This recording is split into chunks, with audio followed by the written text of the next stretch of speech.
جبری گمشدگی میں اور کسی کے لاپتہ ہو جانے میں زمین و آسمان کا فرق ہے۔ جبری گمشدگی کے اگر ذمہ دار ریاست ہے، ریاستی ادارے ہیں، تو یقیناً قابل مذمت بات ہے۔ صرف قابل مذمت بات نہیں بلکہ لمحہ فکریہ ہے، کیونکہ ریاست کی جو بقا ہوتی ہے وہ آئین و قانون پر عمل کرنے پر ہوتی ہے۔ سوال یہ پیدا ہوتا ہے کہ کیا پاکستان میں ہر لاپتہ ہو جانے والا شخص جو ہے وہ جبری گمشدگی کا شکار ہوا ہے؟ جو بہت ساری ہماری قوم پرست تنظیمیں، حتیٰ کہ جو شدت پسند مذہبی گروہ ہیں، وہی نہیں بلکہ انسانی حقوق کی تنظیمیں، چاہے مقامی ہو چاہے غیر مقامی، وہ پاکستان پر اور اس کے اداروں پر اسی قسم کے الزامات جو ہیں وہ عائد کرتی ہیں۔ ہم دیکھتے ہیں کہ voice of Baloch missing persons کے مطابق جو ہے 7,000 کے قریب جو ہیں وہ لاپتہ افراد ہیں بلوچستان میں، لیکن جو لاپتہ افراد سے متعلق کمیشن کی رپورٹ سپریم کورٹ میں جمع کرائی گئی، اس کے مطابق 10,000 لوگوں کی شکایت تھی، اس میں سے 8,000 کیسز جو ہیں وہ حل کر لیے گئے، یعنی کہ 8,000 لوگوں کا سراغ مل گیا۔ اور اسی رپورٹ کے مطابق بلوچستان میں 2700 افراد کے حوالے سے شکایت تھی، جس میں سے 2200 افراد کا جو ہے مسئلہ جو ہے حل کر دیا گیا، یعنی کہ وہ لوگ جو تھے ان کو بازیاب کرا لیا گیا۔ یعنی کہ ہم دیکھتے ہیں کہ اس مسئلے پر جو دعوے ہیں اور جوابی دعوے ہیں اس میں زمین و آسمان کا فرق ہے۔ لیکن لاپتہ افراد یعنی کہ مسنگ پرسنز اور جبری گمشدگیوں میں فرق کرنا، تفریق کرنا بڑا ضروری ہے۔ ایسی انگنت مثالیں ہمارے سامنے آئی ہیں کہ جس پہ ہم دیکھتے ہیں کہ جی جو لاپتہ افراد ہوتے ہیں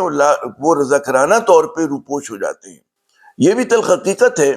کہ ہماری جو ریاستی ادارے اس سے وابستہ جو اہلکار ہیں اس پہ ان کی فرسٹریشن ہوتی ہے، ان کی شکایت ہوتی ہے کہ جی عدلیہ بقول ان کے صحیح طور پہ کام نہیں کر پا رہی اور ملزموں کو جو ہے وہ سزا نہیں دے پا رہی، اس لیے جو بڑے جو جانے مانے دہشت گرد ہیں، جرائم پیشہ افراد ہیں، وہ چھوٹ جاتے ہیں۔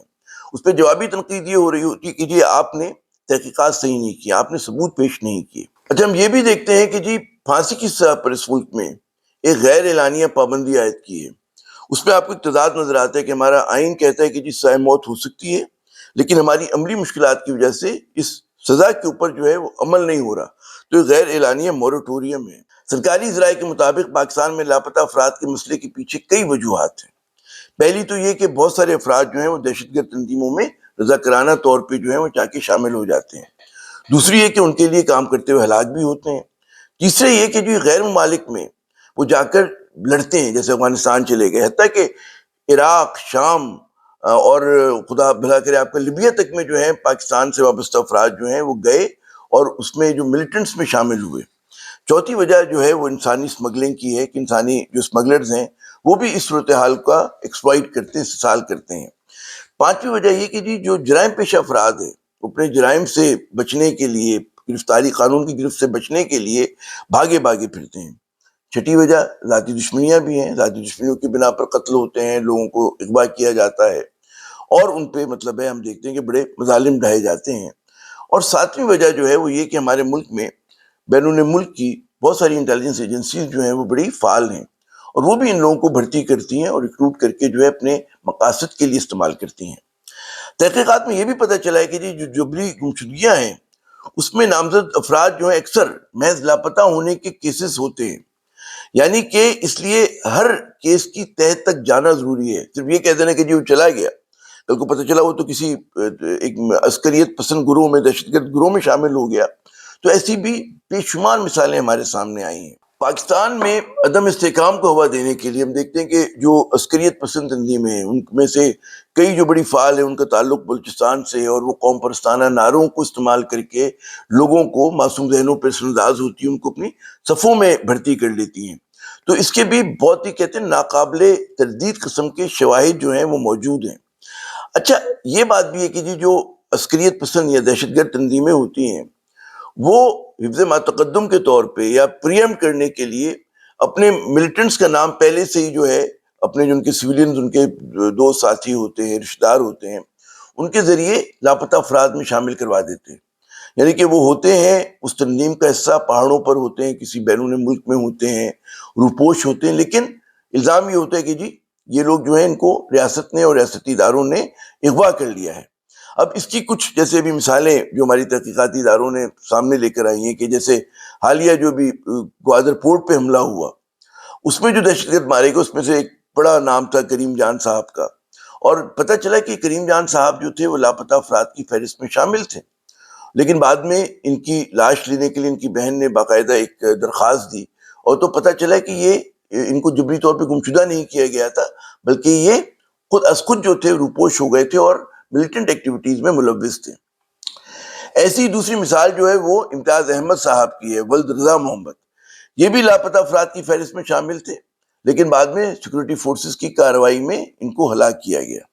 عبدالودود صاحب ایک اور مثال ہمارے سامنے آتی ہے کہ ان کی بہن نے 12 اگست 2021 میں انہوں نے اپنے بھائی کی گمشدگی کا الزام لگایا، لیکن یہ شخص جو ہے بعد میں مچھ حملے میں ہلاک ہوئے۔ اچھا، لاپتہ افراد کے لیے مہم چلانے والی جو بڑا ایک نام ابھر کے سامنے آیا تھا وہ ماہرنگ بلوچ صاحبہ کا آیا تھا۔ انہوں نے بڑا دھرنا دیا اسلام آباد میں بڑی زور و شور سے۔ پھر بعد میں انہوں نے خود اس بات کا بڑا برملا اعتراف کیا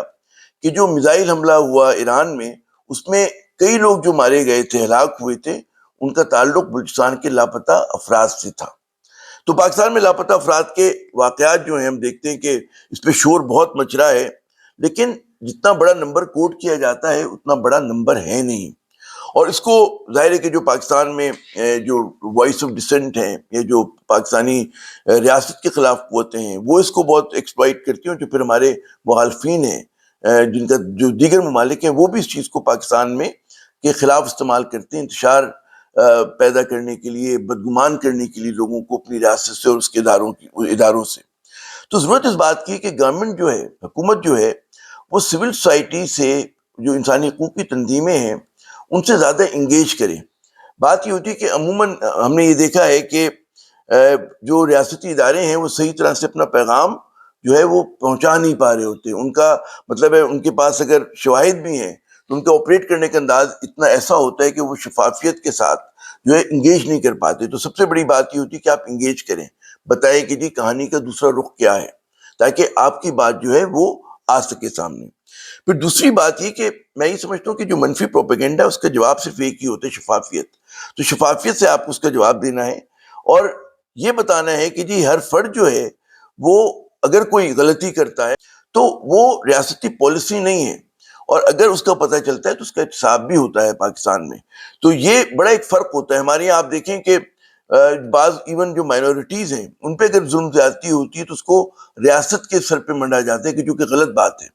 وہ ہمارے یہاں کہ اپنے جو انتہا پسند ہے وہ کارروائی کرتے ہیں، اس کا ریاستی پالیسی سے کوئی تعلق نہیں ہوتا۔ تو یہ بات سمجھانے کی، بتانے کی بڑی مضبوطی سے ضرورت ہے، لیکن اس کا حل جو ہے وہ یہی ہوتا ہے کہ آپ ابلاغ کریں، لوگوں تک پہنچیں، تحقیقات کو، تفتیش کو بہتر بنانا، پھر اپنی عدلیہ کو مضبوط کرنا، قانون کو اپنا ایسا کرنا کہ ان کو سزا ہو سکے۔ اور اس کی بہت بڑی وجہ یہ ہوتی ہے کہ ہمارے جو انویسٹیگیٹرز ہوتے ہیں اور ہمارے جو ججز ہوتے ہیں بعض اوقات وہ انڈر پریشر آ جاتے ہیں۔ تو ضرورت اس بات کی کہ جی تفتیش اور تحقیق جو ہے اور ہمارا جو عدالتی نظام ہے اس کو بہتر بنایا جائے تاکہ لوگوں کو سزا ہو سکے۔ اور ورنہ پھر یہی ہوتا رہے گا کہ جو ہے سیکورٹی ایجنسیز پکڑیں گی اور عدالتیں چھوڑ دیں گی۔ وہ ہمارے چاہے کراچی کے اسٹریٹ کرمنلز ہوں، چاہے وہ کہتے ہیں نا کہ ٹرائبل ایریاز کے اندر جو کہ ماشاء اللہ کے پی کا حصہ بن گئے ہیں، اس میں کام کرنے والے دہشت گرد ہوں، تو ایسے لوگ چھوٹ جاتے ہیں۔ تو اس کے لیے ہمیں اپنا مطلب سیکورٹی ایجنسیز کو بھی جہاں پہ اتنی قربانیاں دے رہی ہیں ان کو بھی کم از کم عدالت کے محاذ پر اپنے گیم کو اپ کرنے کی ضرورت ہے۔